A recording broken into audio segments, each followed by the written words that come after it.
Новите санкции наметнати врз Русија од САД значат објавување на трговска војна, рече рускиот премиер Димитри Медведев. Еден ден откако американскиот председател Доналд Трамп го потпиша предлог законот за наметнување на дополнителни санкции врз Русија, Иран и Северна Кореја. Во своето обраќање Медведев додаде дека новата мерка на САД ги уништила надежите за подобрување на односите со новата администрација.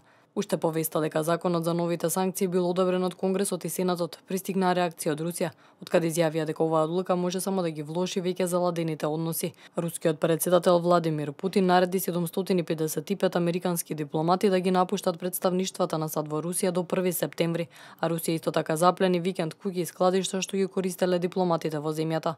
Освен Русија, реакција пристигна и од Иран, откаде истакнаа дека новите санкции го прекршуваат нуклеарниот договор склучен со претходната администрација и рекоа дека ќе одговорат на соодветен начин. Новите санкции се наметнуваат поради руското анектирање на полуостровот Крим од Украина во 2014 година и предвидуваат казнување на компаниите, вклучително и оние во Европа кои придонесуваат за руското енергетско развивање, како и компании вклучени во гасоводот од Русија до Германија, но и замрзнување на средствата на компании од железничкиот и рударскиот сектор кои се во сопственост на државата. Новите санкции за Северна Кореја и Иран беа наметнати поради нуклеарни проби.